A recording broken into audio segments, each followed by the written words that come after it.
The in-season tournament has finally reached the knockout rounds where it's win or go home. Winners of the quarterfinals go to Las Vegas for the semifinals and a chance to advance to the championship game to compete for the very first NBA Cup. Let me get your thoughts on this in-season tournament. Like, I think it is. It's what the league needed. I didn't know. I was doubtful about it at first. Overall, I said, "Well, why would they do that? I don't get it." No, it. I think it heightened the competitiveness of basketball competition just in the month of November. I think it did. Considering that these games count toward their 82, games were played throughout the week. Regular game and in-season tournament games, but something about them in-season tournament games, it was like mini playoff games.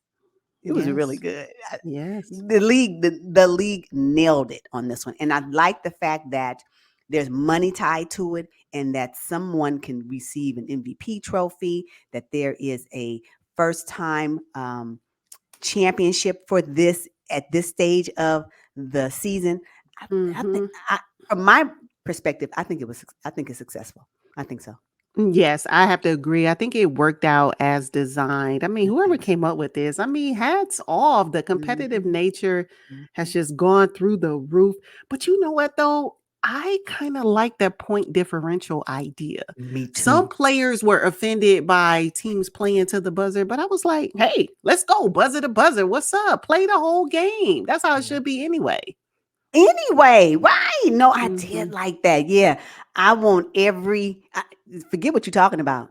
We about to get these points. Even even in a loss, we can still win. Like, because if we Yes. win the next one, these points add on. I was like, "No, that's great, wonderful, wonderful idea.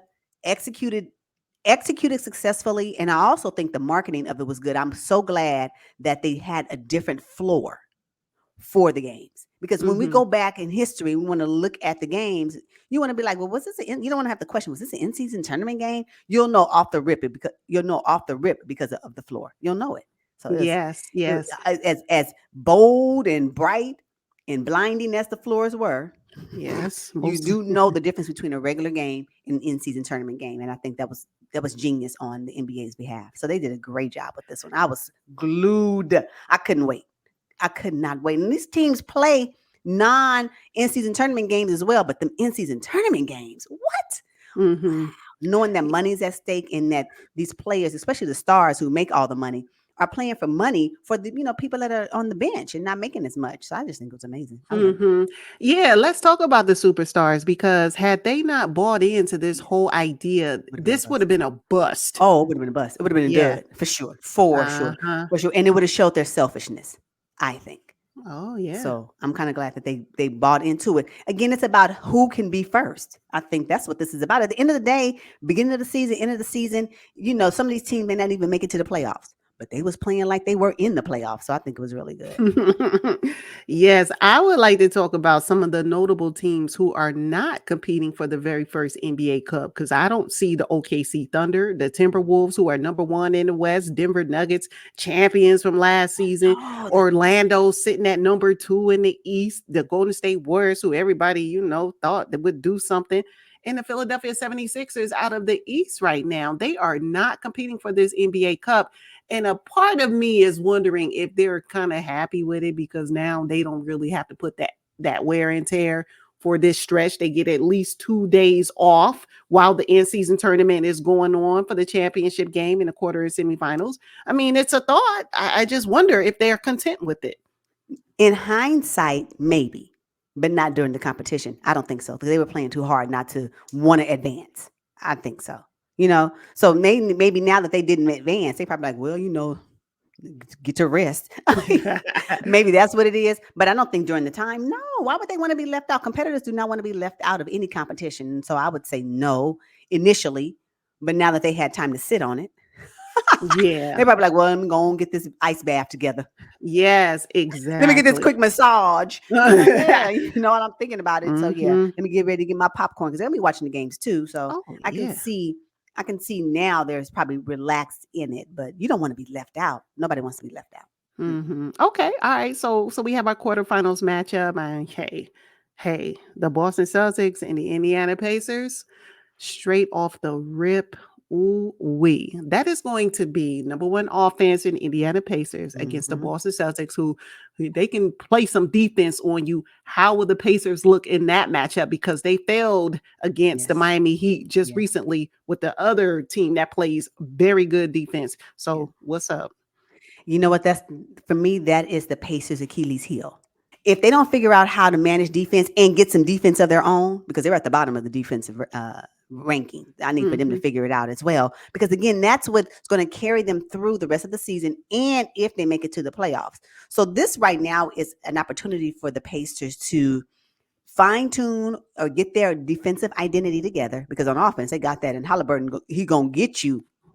You gonna get an assist from him. Yes, yeah. Anybody can get a shot, right? I mean, he Hmm. gonna set it up just nicely, and he gonna get his too. But again, offense is great, but if that defense is tightening you up and making you stumble, then you can't get your shot off. So I think that's what they experienced when they played the Heat most recent, because the Heat was like locked down. Pacers couldn't do nothing with that, Oh So no. I think if nothing else from the Pacers, what they should get from this in season tournament is that they need to really work on defense because they got offense in the bag. So Oh, yeah, yeah, yeah, and I need a little bit more from Bruce Brown, especially in this matchup because, we know what Jason and Jalen gonna do. I know they're gonna be without Porzingis, but they still have a lot of firepower, and they are a very talented group, the Boston Celtics.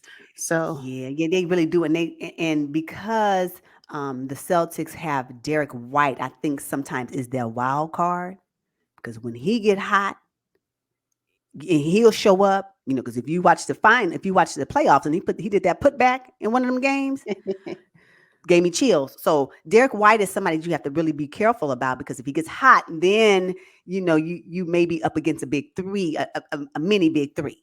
If you just may, if especially if Jalen and Jason is on.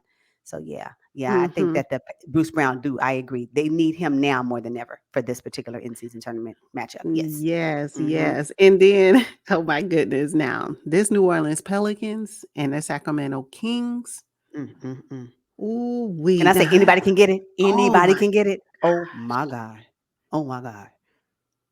I'd actually Ooh. be happy for either team. I don't even care either. I Mhm. know, I know, I know. That one right there is gonna be tooth and nail. Oh, between Uh, Zion and De'Aaron Fox, I don't know what I'm gonna do. They ah, both get me super excited when I watch the game. I'm like, they be what? And CJ McCollum is back. Oh my gosh. I know a healthy BI. Ooh. It's just gonna be glued to the TV for that game for Yeah, sure. yeah. Now, Demontis, you better get you some strength. Because guess who's coming? Zion. You better get it together. Yeah. I think that may be, something that could hinder the Kings moving forward, how they contend with Zion. Because that man is strong, strong. Yeah, And yeah. Demontis Sabonis get butterfingers in the paint. I'm sorry. I don't know. Nobody wants to talk about it. But he gets butterfingers. He looks kind of disoriented when he's just. Did y'all watch him in the playoffs? Y'all. I'm just saying. And again, I'm not trying to Demontis Sabonis as an overall player. I love. Don't get me wrong, but just sprinkles of him in the paint with them butterfingers just grinds my gears. I'm like, oh, can you put somebody else in that role where he can just go off to the floor and be on the perimeter? Do something else, Demontis. Still be a starter, still be on the floor because we need you and your skill set. But just the little thing nags at me sometimes. So yeah, I can't Yes. wait to see what they do against with how the Pelicans exploit that if they watch film. Yeah, yeah, exactly. And that's why, I think players like JaVale McGee will be Yes. huge for the Sacramento Kings Yes. to kind of, Mhm. give them some interior defense because it could be a little weak in there without a big Yeah. body. And then Yes. if DeMontis is gonna fumble the ball and cause Yep. turnovers, Pelicans going down to the other end. You know what? And so let me talk about somebody who needs to make sure they step up in that matchup. I want to see more. I want to see Malik Monk go off. I need for him to go off on Hmm. this game. This one right here against the Pelicans for this in-season tournament matchup, when the stakes are as high as either you go to Vegas or you go home. I want more from Malik Monk. I want to see it. I think we will. I You hope know, so. I hope I so. I really believe, and I have all faith in Mike Brown to make sure. Yeah. Yeah, so all right. So are you willing to give your predictions on these quarterfinals for I am. tonight's games? Yes. Okay. Yes. So for the Celtics and Pacers, I'm gonna go with the Celtics. I think the Celtics can lock up the Pacers on defense. Yeah, I think so. I think that will be where they will get their win from. I'm not certain if Jalen Brown and or Jason Tatum will be on.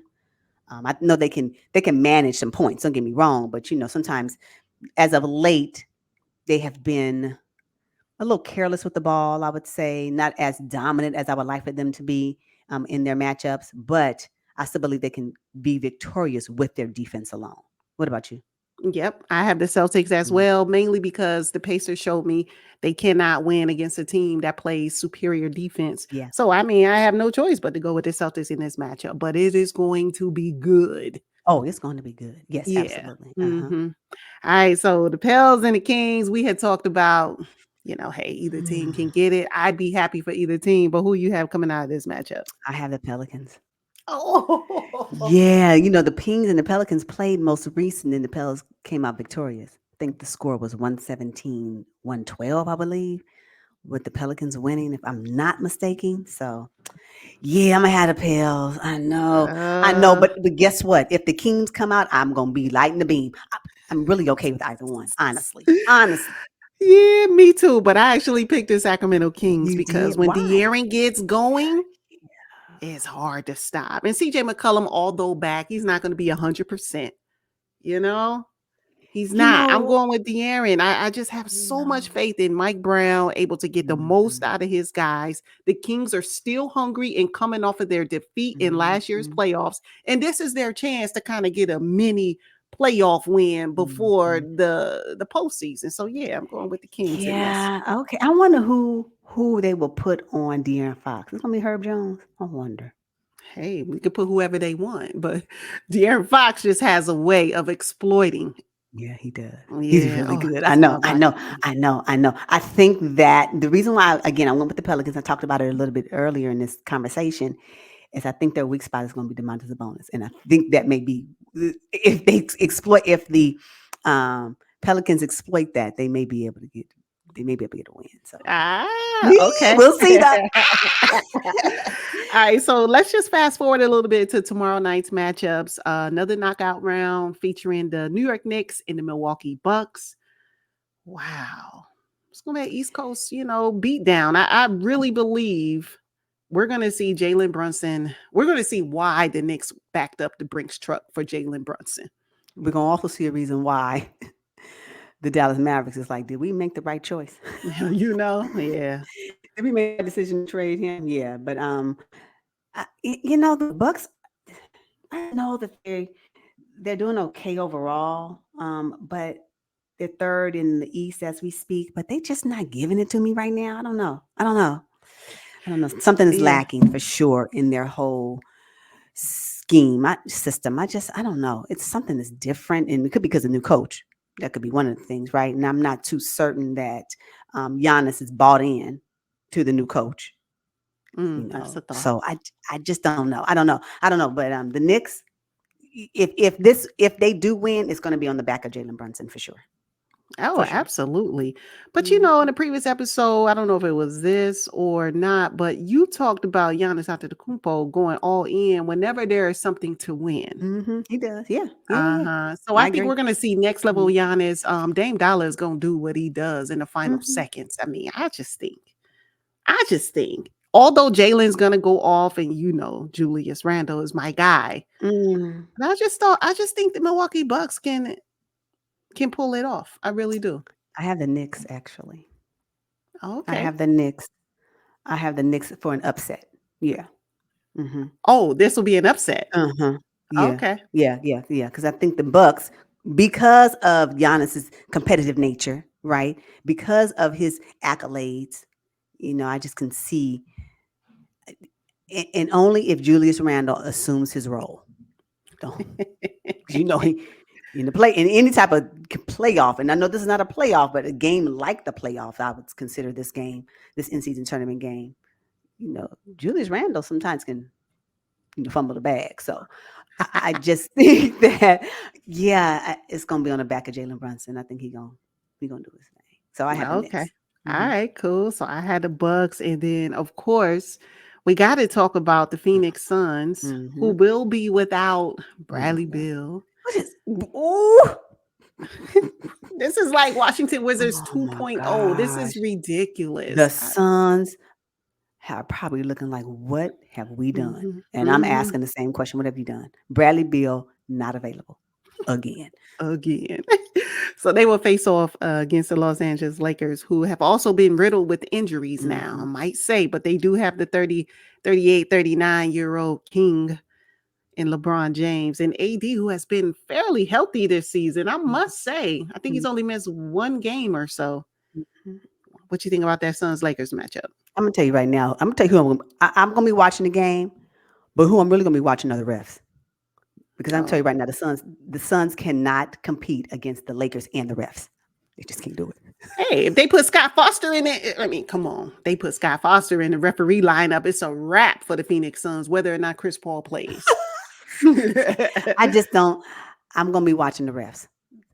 This game is gonna be a, a competition of three people: Suns, Lakers, and the referees. I really believe that. Yes, because if I think about what the league would like, and this is me projecting, right? I don't know, but my summation of what they would probably love to crown the chosen one as the first MVP of this in-season tournament.